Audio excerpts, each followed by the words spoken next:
Hey, what's up? What's up? So last year, I found myself heavily invested in the Olympic Games, basketball to be specific. Why? Number one, because of Sudan, and yeah, they did okay, and I like what they were able to do with the other team. I think it was one of the most competitive Olympics in terms of basketball that we have seen in a very long time.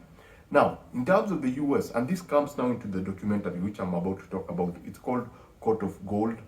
And the US had one of the most incredible teams that we've ever seen in a very long time. I mean, you had KD, you have LeBron, you have Steph, you have Anthony, and they are all in the same team at the same time, and it's the same team. This was like a dream team.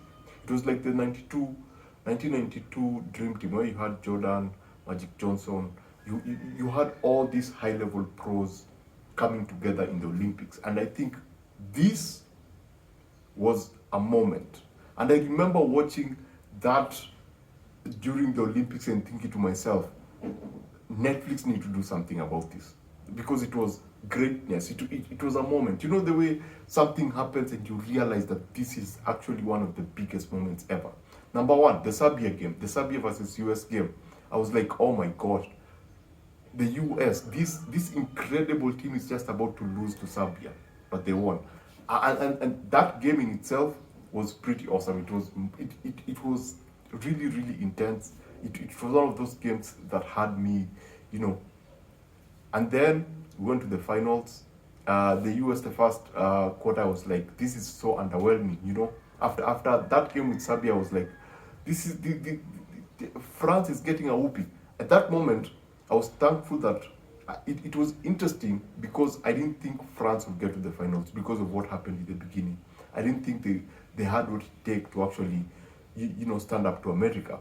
And so as we got into the second quarter and the third quarter, things got interesting. You know, France started coming back, and I was back again. I was like, oh my gosh, US is just about to lose. And then Steph Curry, out of nowhere, he just comes in and lays, the final nail on the on the French coffin. And even as any other person who would watch this, I believe even the French fans would look at it and go like, yeah, they lost to the best. Undeniably one of the best teams in the Olympics, and one of the best put together teams that we've seen in a very long time. So Court of Gold, I'm glad that they actually did this. It's executive produced by Barack Obama, the Obamas, and I'm just glad that this series actually is there, because it was able to capture that moment, number one, of the journey for US, journey for Serbia, and also journey for France. Yeah, I think those are the main teams that we were following. Also Canada. And so this documentary does a good job in giving you an idea of what was happening behind the scenes. It doesn't really focus on the games, because you just get snippets of the game, but you get to follow all these, basketball big names and the challenge that the US had to face. Because when you actually think about it, in the NBA, a lot of the players are foreign players. There are a lot of, dominant players from different countries who play for the US. And now you feel like basketball is not about the US anymore. It's more of a global sport. There's pressure from Canada, there's pressure from Europe. And now you've also seen, Sudan, for example, coming from Africa. So there's that growing pressure from the rest of the world to take over basketball. But in this particular Olympics, the US kind of proved, they have the best, and they're going to bring out the best. So yeah, this is an awesome documentary. As I said, they follow a lot of the drama behind the scenes, with before the matches. I think some of the funniest moment was when the French lost for the first time, and they're in the dressing room, and they're arguing in French. I know it was serious. I know it was like, things were thick, and they were speaking passionately about what was happening. But I found myself laughing, because they sound, I love the French accent, and when an angry Frenchman is speaking, it's one of the funniest things that you can ever see. So yeah, that was pretty awesome. I basically enjoyed everything about this particular documentary. There are like 6 episodes, 40 something minutes per episode. I binged the whole season, the whole season one, and I thought it was something I needed to talk about because I don't think we might see a team like what we saw last year.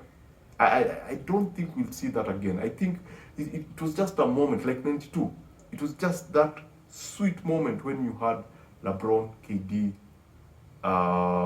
Steph, and Anthony in the same team, playing. And we had that sweet moment where you have a lot of the past, the present, and one in the future, and some of the best, what we would consider the best of the best in terms of basketball in this particular era.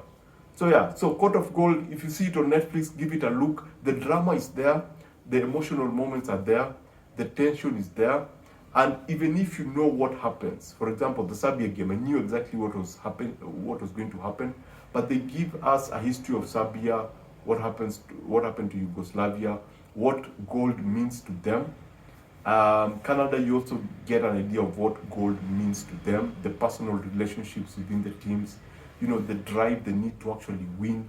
So there's a lot of that drama, there's a lot of that tension that will keep you hooked. If you love basketball, this is awesome. Yeah, this is really, really good.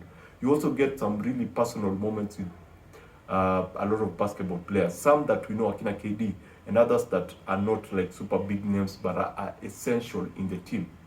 You also get a lot of, one or two really, really good advice from the coaches. Some that you can actually use in the real world, especially the Serbia coach. He had some really wise, wise saying about some things within the team. Even the American coach had some awesome things to say about, life in general. Listening to them talk, there were a lot small little bits of life lessons that you could actually pick. Even looking at the players, their attitude towards what they were going for, there are smaller things that you can actually pick. So Court of Gold is pretty awesome. If I was to give this out of 5, I would give this a what? I would give this a 4 out of 5. It's pretty awesome. The thing that I struggled with is that we did not get enough of the games was an afterthought. It was like, let's spend 2 acts of an episode just looking at the characters, looking at these players. Then let's give the climax. Let's make the climax the game.